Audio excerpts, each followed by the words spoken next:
Earth signs, Taurus, Virgo, and Capricorn. Welcome po sa ating channel. Ito inyong daily gabay tarot reading for September 4, 2023. Ito po ang daily gabay tarot love reading po. Please be reminded this is general reading po. So maaari kayo makarelate o hindi. Just take what resonates. Gamitin ang reading na ito bilang gabay lamang. Balik po kayo dito bukas para sa ating daily gabay tarot reading for September 5, 2023. Please like, subscribe, and click the bell button para updated po kayo sa daily tarot reading natin. Love reading natin. Maraming salamat po. Spirit guides, ano po ang ganap today para sa mga single, Earth signs, Taurus, Virgo, and Capricorn? Someone is making gossip, naninira sa iyo. So, you are deeply in pain dahil masakit ang kanyang pinagsasabi, sinabi sa iyo, na nasabi sa iyo. So, na-shock ka? Hindi ka nakapag-ready sa isang mensahe towards this person? Nagkaroon din ng separation from your friends or family member? Some of you, nagkaroon ng balanse sa inyong buhay, pag-ibig. Nagkaroon kayo ng date sa inyong twin flame. So, the sign is, you complement each other. If this is the person na nag-complement sa iyo, naramdaman mo ito, this is your twin flame. Twin flame is nakatadhana sa iyo. Kasi magbibigay ito ng big lesson sa iyong journey. Na part siya sa inyong maturity. Sa buhay relasyon, magaan ang inyong buhay relasyon ngayon. But some of you, you are deeply hurt.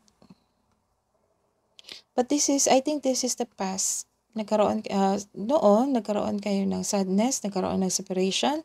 Just because nagkaroon kayo ng long distance relationship ng iyong kapareha or hindi na akma yung nabigay niyang schedule. Marahil, busy na kayo or busy na siya sa kanyang trabaho. So, you are okay, nakikita ko dito na okay na kayo. Heal na yung sarili, heal na siya. So, move kayo para maayos tong problema nyo na sa schedule. So, what's the message po? Ano pa po ang ganap? Spirit guides.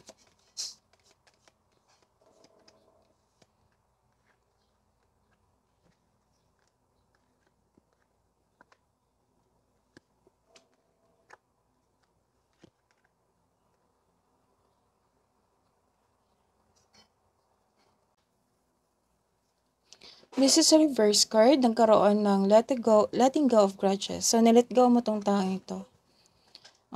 This is a very good move for you, Earth signs. Na nagkaroon kayo ng conflict nito, nasaktan ka sa kanyang sinabi. So,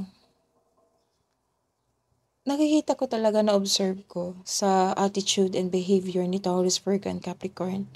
Basta once toxic na yung tao sa inyo, kayo na mismo ang aalis sa isang sitwasyon. You are letting go of the grudges. Bale, mas love nyo ang inyong sarili. So, this is nagkaroon ng harmony. So, you are enjoying your date today sa inyong new person. So, you are making memories. It might be date or nagkaroon kayo ng outing together with your friends. Wow, some of you, pakilala mo ka sa yung kanyang pamilya. Basta masaya kayo ngayon. Kino-compliment nyo ang isa't isa. May mamimit talaga kayo na bagong tao na you are willing to open up your past to him or to her. Kwento mo sa kanya yung pinagdaanan mo. So, this is the reverse card. Kaya, may nakikita ko, takot kayo mag-isa. Bakit? Takot kayo sa separation. This is the second card. Kaya, Okay. Takot kayo sa separation. Kasi, maayos niyo pa naman ang, nakikita ko na naayos niyo ang problema niyo. So, nag-decide kayo na ayusin niyo at mag-heal. Binigyan niyo ng tamang solusyon ng inyong problema. Nagkaroon ng malaking adjustment. The advice is, suportahan niyo ang isa't isa. Planuhin yung schedule niyo para makapag-meet kayo, makapag-usap kayo ng mahinahon, or mag-give time sa inyong relasyon. Use your intuition to guide you toward the meaning that resonates. So, open your heart, open your mind, connect to your intuition. Oo. So, you are guarded. You are guarded. Ayaw nyo talaga maghiwalay. Ayaw nyong i-feel yung this sadness emotion. Ni-release nyo both. So, inayos nyo talaga. Nakikita ko dito, you are guarded. You are both guarded. So, what's the advice po sa mga single? Earth signs that has no relationship since birth. Sabi ko na nga ba? Nagkaroon kayo ng this is a third card. Nagkaroon kayo ng outing together with your friends.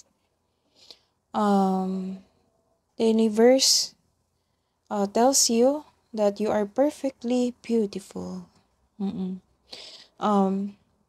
What's the love advice for single? Lumipad talaga. Para sa'yo to. When you pass from this world, you take nothing with you but your soul and the memories. So, you are taking time of your memories. You are in dating stage ngayon.